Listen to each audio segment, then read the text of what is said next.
Hi there, folks. This is WP-Tonic, episode 112. We got a great guest here, folks. We got Christopher Hawkins from Coding, and we're going to be talking with Chris around the really interesting subject of how you deal with those difficult clients. How are you doing, Chris? I'm doing good, really good. Oh, thanks, Chris.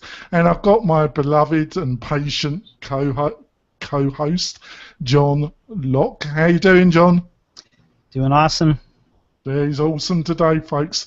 So, Chris, you've got loads of experience in web development and design over the years. Can you give the audience a quick synopsis of your background and your experience?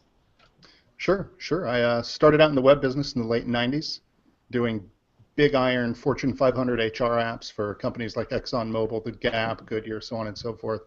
Then I went out on my own. I started a consulting firm called Koji & Systems back in 2003, and we've been banging out web apps and websites ever since. Sounds great to me, folks. This guy's got a lot of experience, and you were doing a fantastic podcast, but you've put it on the back burner for a while. Is that correct, isn't it, Chris? Yeah, it's not just back-burnered. It's just done. It's run its course. Yeah. I'm sure you'll come back to it. It's in the blood now. When you get in front of the mic, it's hard to get off it, I can assure you. So, Chris, we're going to be talking about, in whispers, how to deal with those difficult clients. So, I think all battles in wars are won before they're even fought, really. So, is that the case with, difficult clients? Will come up, won't they? So is it really your mythologies, your internal structures that will help deal with these situations, or I'm just surmising that? Please tell us. Let's start off. Is the battle lost before it's normally even begun, as they say? Sometimes. As a consultant operating in this industry, I've sometimes heard people say things like, there's no such thing as a client from hell. But I'm here to assure you, clients from hell do exist. But the tricky thing is that we often create them. And the way we do that is by entering into a business relationship with someone who may or may not know how to interact with a consultant. And then we fail to set boundaries, we fail to set expectations. And then we become resentful when the client doesn't behave in the way we wanted them to behave, even though we didn't tell them we wanted them to. Now, that said, there's the other kind of client. There are people out there that'll enter into a relationship with you as a freelancer, and they're transgressive, they're predatory, they're looking to take advantage. Those people are one of time. Once you're in a relationship with someone like that, it's really tough to get things back on track because they don't want things to be on track. But the other kind of client, the one who comes by their difficulty honestly, they want the project to go smoothly, and so do we. So that kind of gives us some common ground that we can work toward and work from. I think that's so well put, Chris.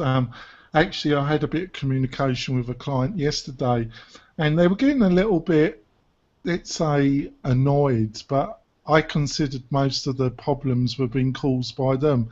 So maybe I didn't come across as so sympathetic. And then they told me the truth, that they were actually getting a lot of, how shall I put it, they were getting a lot of grief from their supervisor, and they were feeling a little bit under pressure, to put it mildly. So after that, everything came into place, we agreed, and everything's going sweet, and they're entirely happy. So I would say a lot of this is down to understanding the client and direct and honest communication. What do you think, Chris? Sure, I agree. It all boils down to boundaries. And in order to create good boundaries, you've got to have good communication. We very often don't tell clients what we want. And when I say what we want, I don't just mean, like in my heart of hearts, I want a pony. Who cares? What I mean when I say what we want. Oh, I think that's really nice, Chris. I'll give you one. What we want is square dealing. We want things to be nice and explicit. We want the client to provide hold up their end of the deal, as we provide services to hold up our end of the deal. But a lot of the time we don't tell them this. And to be honest, a lot of the time we shouldn't need to say things like, gee, could you please not call me at 6 a.m. on a Sunday? But when the need arises, instead of resenting it, we need to speak up. And when our boundaries are pushed back against, at a certain point, we need to be professionals and just say no. No is a complete sentence. There's nothing wrong with telling a client no. As a matter of fact, I'll argue that there are a number of scenarios in which you do your project a whole lot of good by telling your client no. Yeah, well, it's not encouraged really in most things you read on the internet. You know, you read a lot, the customer is always right, don't you, Chris? Where do you think that comes from? Gosh. You know, I think that comes from pandering, to be perfectly frank. I think that comes from people trying to present a politically palatable face to their client. And you know, sometimes you've got to do that. But the bottom line is we get brought into a project to bring about some sort of an end product, some sort of a result that wouldn't happen on its own. We are brought in because of our expertise. If our expertise later gets questioned or undermined, we absolutely must say no. We need to do X because Y. If we don't have a Y to point to, if we can't say because Y, well, then we're just guessing. We're not employing our expertise anyway, and that's fine. And many times we can and should try to use our clients as a resource. They're the domain expert on their business. We're kind of the niche expert on the aspect of their business that we're trying to improve or fix or streamline or automate or what have you. So there definitely needs to be some collaboration, but when boundaries are being pushed, I want you to work for free. No. I want you to be on call on weekends. No. You know, I want you to cut your price in half. No. I want you to let my nephew be part of the development team. No. I mean, it's absolutely up to us. Definitely no. Yeah, I mean, we've got to make sure that the project gets done in a professional manner and according to the best practices that we know how, according to the best practices that we've been brought in for. So yes, sometimes we've got to say no. There is a catch, though. You want to hear about the catch? Oh, of course, Chris. Okay. There's a catch in that when we tell a client no, if it's at all possible to do so, we have to kind of find the yes that's hiding in the no. For example, we've contracted to build an app. It's got a certain set of features. The client wants a whole new feature, and they want it for free. No. But yes, we can absolutely build that feature for you. Let's talk about scope and budgeting. But no, we're not doing it for free. So there's always some kind of a way where you can find a path to giving the client what it is they want and or what they need, but it doesn't necessarily have to be at the expense of sacrificing a professional boundary. Yeah, it kind of occurred to me, I was talking to, actually recently done a proposal, and he's got a friend that hosts the existing site, and it's one of these, it's not really, I never heard of them, I don't know what their setup is, been there, done that, had my arse burnt, said to him, well, I'm quite happy to have a chat with them, but I will make it absolutely clear if I'm doing this job for you and I don't think the hosting's good enough, we're hosting with somebody else. Right. That there will be no ifs, mights. Soon as I feel that they're not capable of hosting the site proficiently, I will give you a list of hosting providers that I think are reasonable and you can choose from those or somebody else, but I must have the last say on their ability. And that, right. I say, if that isn't acceptable, I'm afraid we can't do business together. And he looked at me and he just accepted it. That's beautiful. That's kind of how it should go. You were brought in to provide your best expertise, and you did, and your client accepted it. Well, right? He hasn't given me a check. He probably went to every other web designer in Reno or whatever. But that's his business, isn't it? So before our live, we had a bit of a chat, and you were going to give us, and I hate, we all hate being placed in a stereotype, don't we? But we all do it ourselves. We're all a bit hypocritical. But I think in some ways it is educational and helpful to give some scenarios about personality types. Mm. Well, based on your many years of experience. So could you give us some kind of persona types and maybe different ways that you should treat them? Yeah, absolutely, absolutely. And with pretty much all of these, setting and holding boundaries is key. And a lot of us don't have that skill. We're not taught that skill, but we can get into that a bit more later. The big one, and the one that I hear the most about from both the freelancers that I mentor, from the people that share my articles on ChristopherHawkins.com, from the people that reach out to me on Twitter, the biggest one I hear is either the slow pay or the no pay, right? This is a very, oh, see, you're already laughing. This is a very special type of client who, for whatever reason, feels entitled to simply not pay you on time, if at all. I didn't like the work. I'm not going to pay you. I like the work just fine.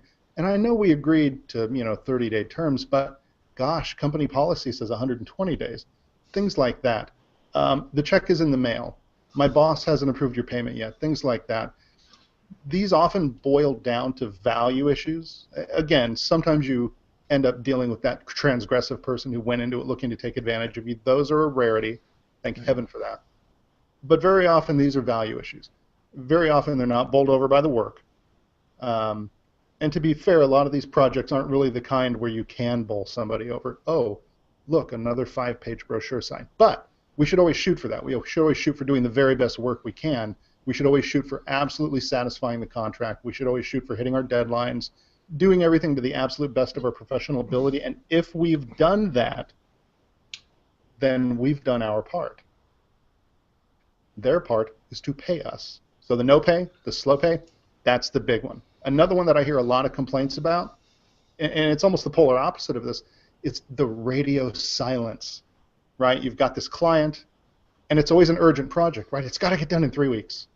And they've paid you a deposit, and everything looks okay until you need some feedback, until you need approvals to move on to the next phase of the work, right? And then you hear nothing. Crickets. Yes, and you email them again, and you call them and leave a voicemail, and you email one more time. Crickets. Yes. Sometimes this is also a slow pay scenario, but very often it just randomly happens in the middle of a project phase. And I get why it happens. Very often what might be our biggest client, our most important project, is just one of 25 things that this poor person at the client side is dealing with. So sometimes the priority of our project falls down a little bit, but as professionals, it's up to us to be an advocate for the project. And as business owners, it's up to us to be an advocate for our own business. So if it's driving the project off track, it can't stand, and we need to stay after it. And then another one, this one's my personal favorite, is the art director. I am not a designer, but I do employ designers. John, I believe, does a lot more design than I do. He's probably smirking right now. The art director is that client where either they or somebody in their department, or again, the fabled nephew, wants to micromanage the design of the site. From everything from color choice to layout to font size to the, I mean, what was that meme years and years and years ago? Can you make the logo bigger? Right? There's a reason those things are funny, because they're true. They happen. We all know people who have had these things happen to them. They've happened to me. And generally speaking, although these clients are well-intentioned, and in some cases they may have valuable things to contribute, but in some cases the way that personality type is executed, the way it's injected into the project, it just serves to muck up the works and make the project more difficult for everybody. Yeah, I think you've upset John because he's left the room, actually, Chris. But I think when he's recovered, he'll come back. Actually, I think he's shedding a tear about all the art director. I think you was the things you were saying there. I think also another one I've come across is death by committee. Oh, have you come across? Would you like to talk about that? Yeah, there are always indecisive clients out there, and I totally understand why. It all comes down to risk, right? They hire us to build, say, an HR app to manage their human resources operations. They hire us to build whatever kind of an app they want to sell to consumers, or to build a website, or to streamline their internal services.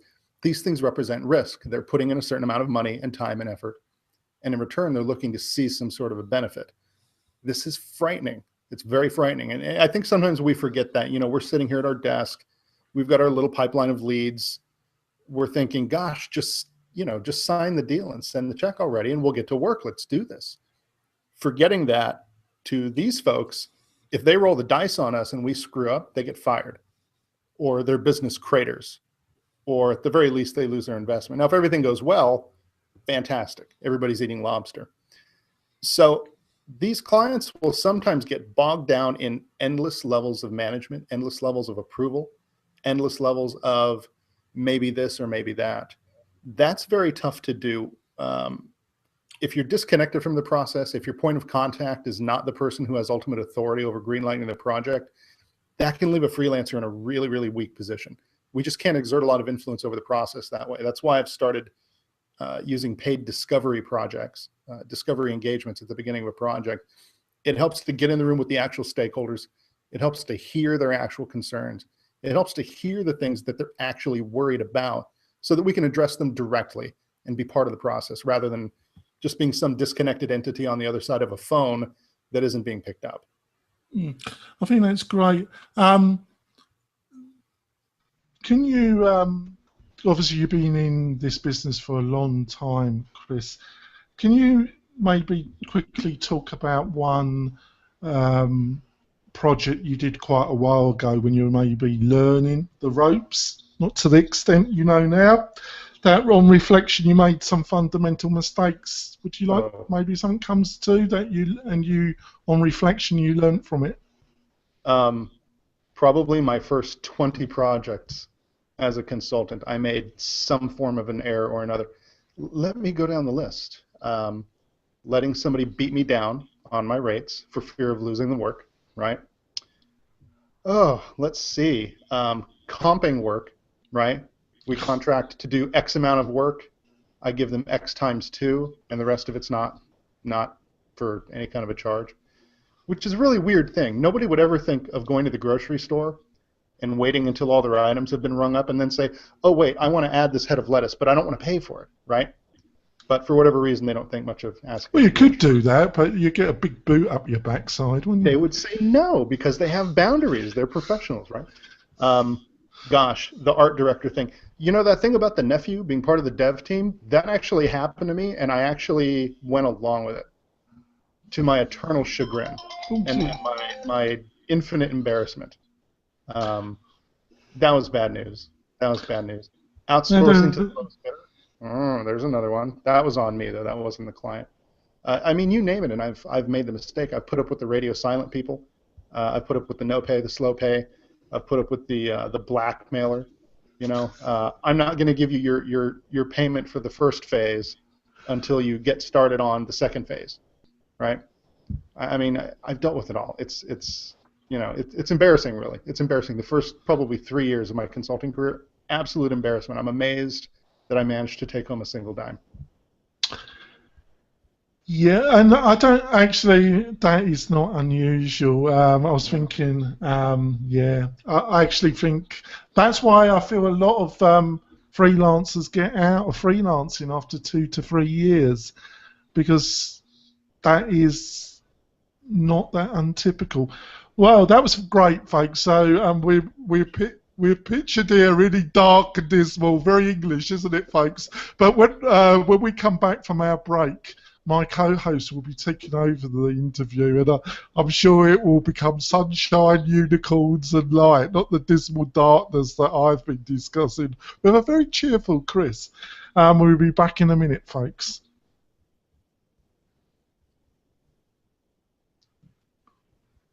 We're coming back, folks, and my beloved co-host, John, who's been waiting patiently, will take over. Go on then, John, take over, be light and unicornish. Well, we'll see. Chris, so you mentioned like the first 3 years you were consulting, you made all the mistakes, and and I think a lot of freelancers make those same mistakes, but is there a way for freelancers and consultants to avoid making those missteps early in their career, or is it typical for them to just have to learn those things the hard way? I think both of those things are true, actually. I think it's extremely typical to have to learn those lessons the hard way, but I also think that it's possible to avoid the worst of it as a first timer. The big thing, and again, I keep coming back to boundaries and expectations. That's all fine, but I can think of more than one occasion when I was just starting out where it came down to I have a project in front of me with a client whose behavior is already problematic before we've even started. I've set out expectations. They're clearly not willing to meet them. But if I don't take this job, I don't make my mortgage. It's as simple as that. I will never tell a freelancer that if it comes down to, say, survival, just flat survival, food on your plate, and your own professional boundaries, I will never tell a freelancer to choose their boundaries if it's truly a scenario like that. The trick is figuring out when it is and when it isn't. And I think when we're starting out, we're prone to fear. We're in completely uncharted territory, so we think that every deal could be the last deal. I think the first step is to understand that there's always another deal. I know that sounds glib. And somewhere there's a freelancer who's struggling, and they're watching this, and they probably resent the hell out of me for saying that. But that is the truth of it, and that's a hard-won truth, because there were many times when I found myself mired in the middle of a nightmare project, only to have another lead pop up, a lead who was happy and had a budget and was cooperative and was really excited about working with me, and I couldn't take it. And that just killed me. So I think the first thing is to just realize whatever you're in the middle of, this too shall pass, the sun will rise tomorrow, and whatever you're doing, if you got this job, you can probably get another one. So do you think that the universe, in a way, like tests you to see like if you're going to enforce those boundaries that you're setting out to set, with your prospects? And do you think that that is maybe where people run into trouble, is they cave too easily? Yeah, I do. I don't know if the universe is testing us, but I know that human nature is testing us. If somebody thinks they can get more from you for the same amount of money, just by browbeating you a little bit, or maybe, a little bit of manipulative wording in an email, of course they're going to do that. It's incumbent upon us to be adults, to be professionals, and just operate the same way we would expect our auto mechanic or our doctor or our attorney to operate. These are the parameters in which I do business. The thing you're asking for is outside those parameters. Judgment call. Am I willing to do it for a little extra money, or am I not? And if not, then am I willing to just not do business with this person, period? That's a tough one. That's a really tough one. And it took me probably 6-8 years of freelancing before I came to a place where I truly made peace with the idea that not every client was suited to me. And maybe I wasn't suited to every client. My ego doesn't like that idea. But it's absolutely true. And so I had to decide what kind of a life I wanted to have, not just what kind of a business. Do I want to have the kind of life where people treat me like I'm at their beck and call for low wages, and they only pay if they feel like it, if they're in the mood, on every other alternating Tuesday of the month, and just all the other nightmare scenarios you find yourself in? And the answer was no. So I simply began saying no. When people would step over whatever boundaries I had set in the first place, I would educate them, and I would kind of elucidate on, okay, look, this is the terms of the agreement that we agreed to work in. We need to do it this way because doing it this way makes for a better project. And then ultimately, when people weren't willing to do that, I had to become willing to cut them loose. And that was tough. It took a lot of work, but I definitely think that if I were starting out now with kind of the wealth of freelancer tools that are out there, I'd probably be able to get savvy to this a lot faster. One last question before we kind of go into the end here, but something I want to touch back with what you said before, when you said that we give up a lot of power when we try and pander and we try and please people and try and get in their good graces. I think for a lot of give me your thoughts on this. I think a lot of freelancers are used to being employees of other places, and I think a lot of that, the customer is always right, and trying to please people to the point of harming ourselves comes from that. And I think making the transition from going from being an employee to a business owner is kind of a tangential shift in mindset. What are your thoughts on that?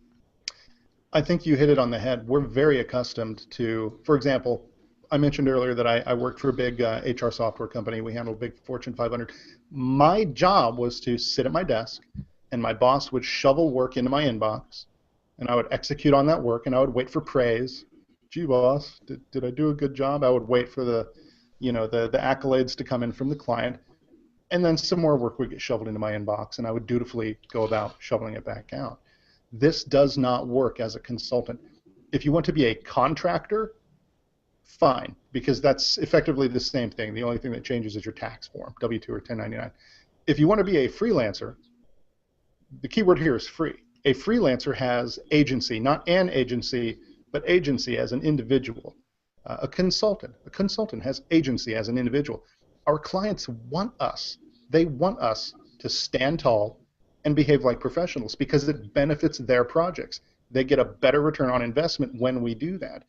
And none of the things that I've advocated so far, just in case anybody construes in this way, should indicate that we need to be belligerent or combative with our client. We just need to be firm about what it is we're here to do and the terms under which we're here to do it.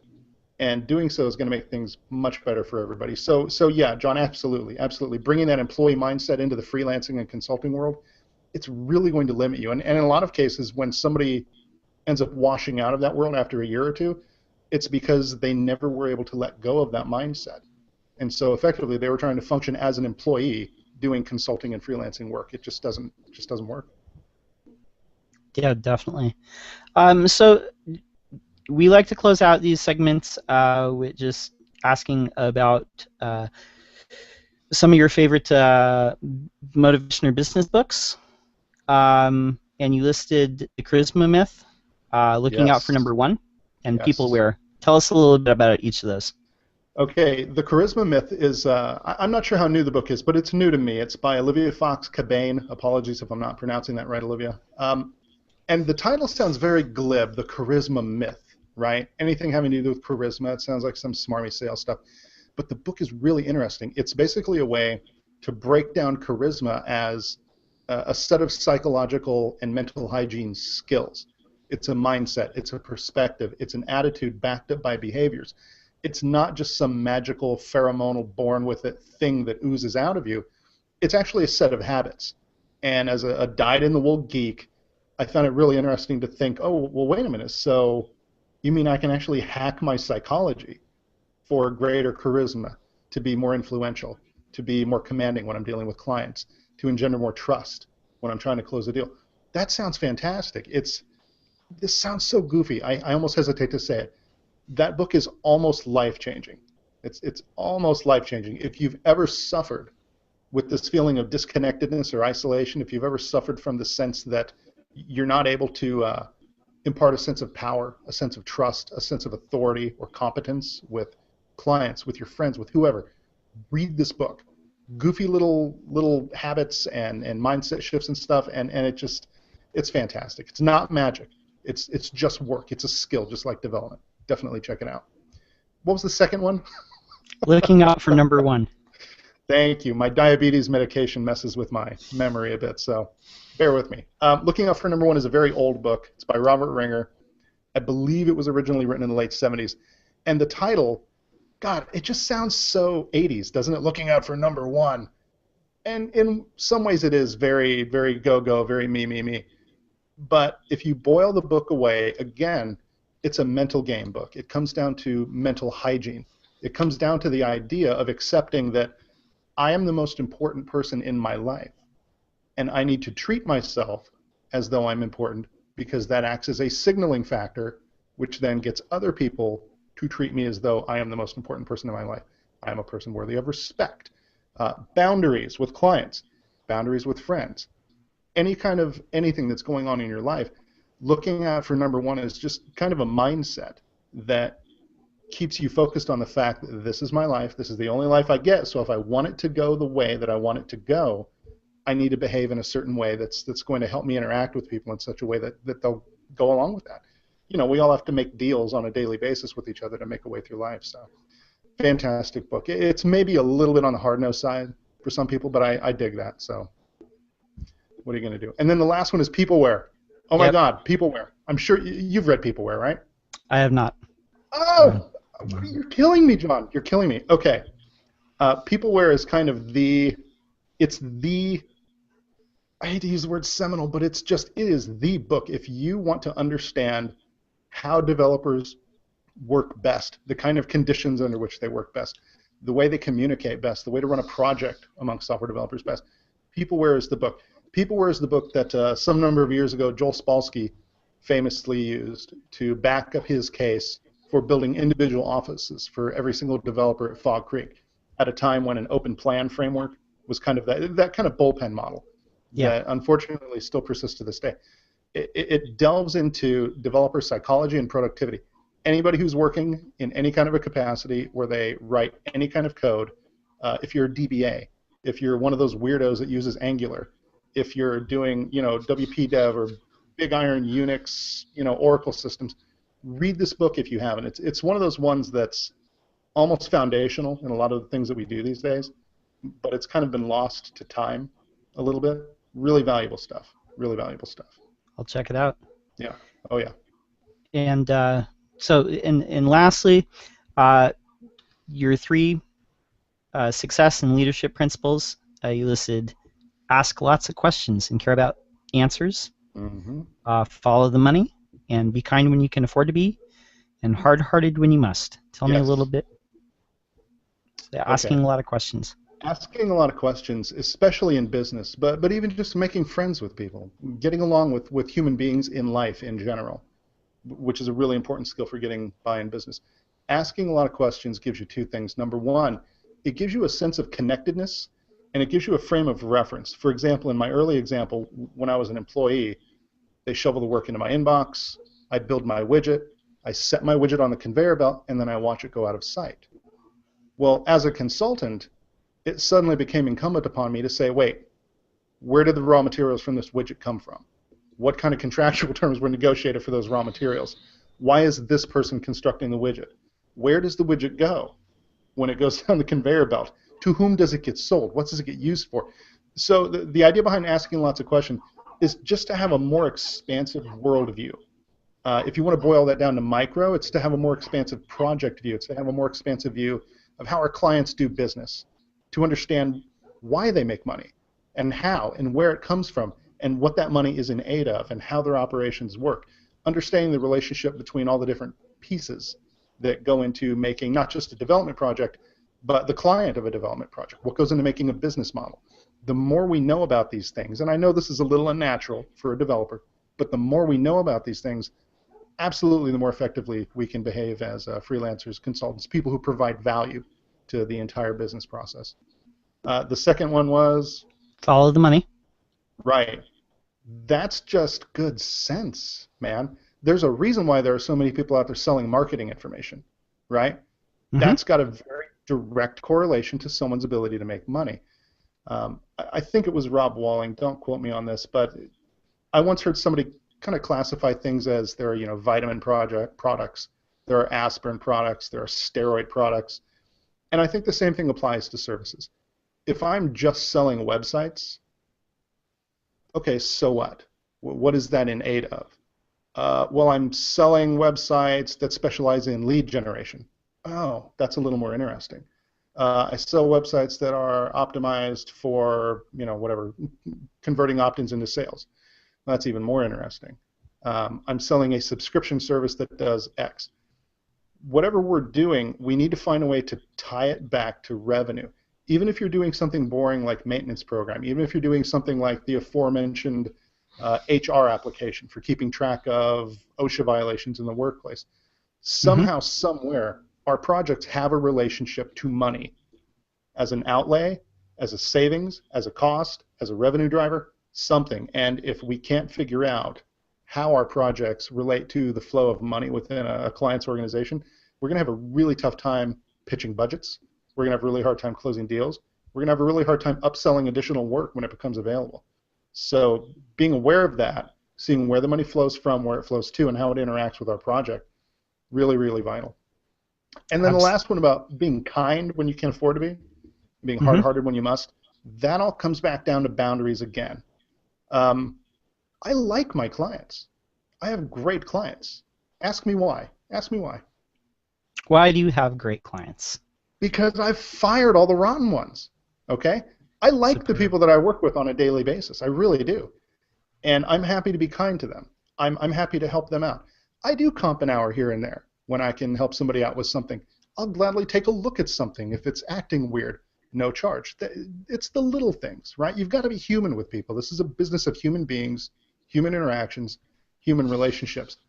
But when someone's being transgressive, when somebody's stepping over lines, when somebody's pushing boundaries, that's when it's time to be hard-hearted and just say, no, that's not okay. And it's not okay because these are the parameters in which we're doing business. It's really, really tough sometimes to find the path between the two. It's a narrow path, and it's not lit very brightly, and it's difficult to find. And sometimes we stumble around in the dark and we bang our shins up until we find that balance of understanding where I can afford to be kind, where I can afford to be human, and where I have to kind of drop the hammer and say, no, that's not acceptable. It's very difficult, but if it's a skill that you can master, it's absolutely worth its weight in gold. I think that has been fantastic, Chris. I've actually got one quick ending question. Okay. I think the second half was really fascinating. What do you think is the importance of mentorship, especially for a developer where they're becoming a freelancer for the first time? Do you think finding somebody that can mentor them is going to make a big difference? I do. I really do.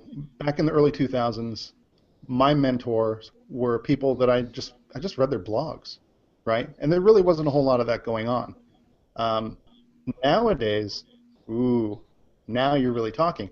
We've got all sorts of membership sites. We've got email courses. We've got blogs. We've got you name it. I mean, hell, you can probably learn something useful just from following all the memes we have these days. And people are hungry for this kind of stuff. If I were a freelancer starting out, I would absolutely be drinking from the fire hose in terms of pulling all this great freelancing info off the internet. There's an important way to look at it. A long time ago in another life, I studied martial arts, and there was this whole thing about the black belt never washes his belt, right? Because over time of training and being, just kind of worn down, the belt eventually turns white again, signifying the whole, closed loop between, becoming a master and then returning to being a student, right? The idea of being constantly teachable. And I think that's really important for a new freelancer to keep, especially since there's so much to learn and there are so many ways to learn. I mentor some freelancers. I'm pretty sure John mentors some freelancers. I know that we've exchanged tips from time to time. He's mentored me on stuff. I've mentored him on stuff.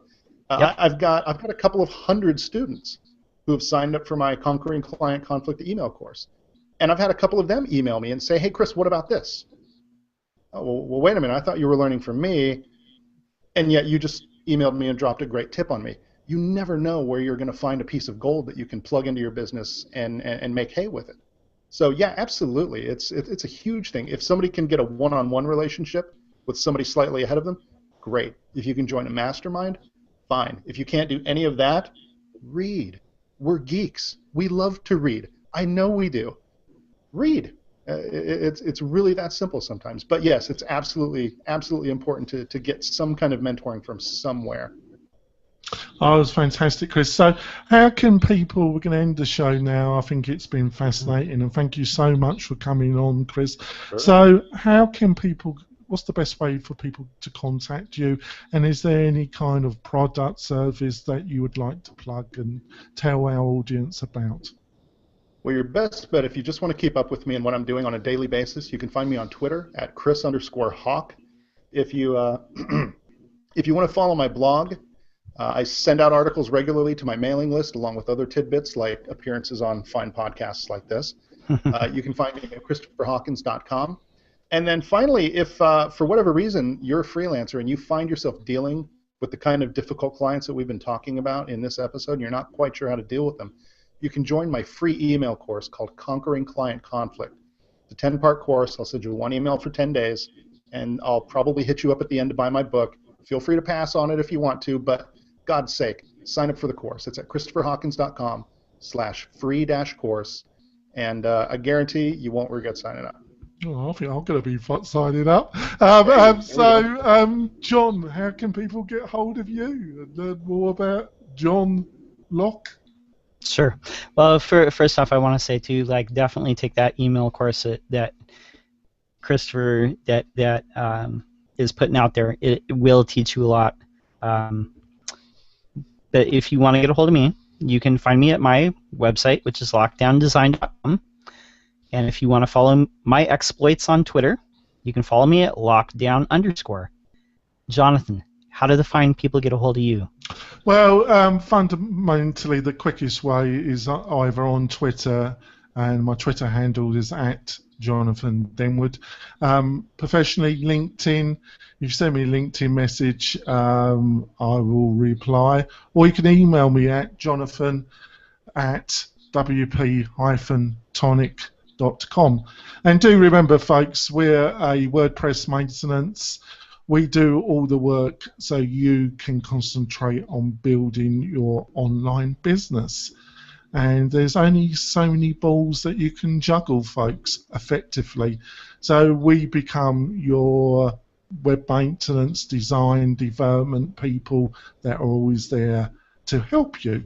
So, Chris, thank you so much. I think it's been a great show. And we'll be doing our live panel tomorrow, on Saturday. We've got a fantastic panel, and we're going to be talking about how to write effective proposals that will get the work, the projects that you really are looking for. Kind of fits into what we've been discussing today, folks. We do that on Blab at 10 a.m. Pacific Standard Time, so you can join us, ask us questions, and we help people in the second hour. So we do that every Saturday. So please join us, and we'll see you next time on WP-Tonic. Bye. Bye. See ya.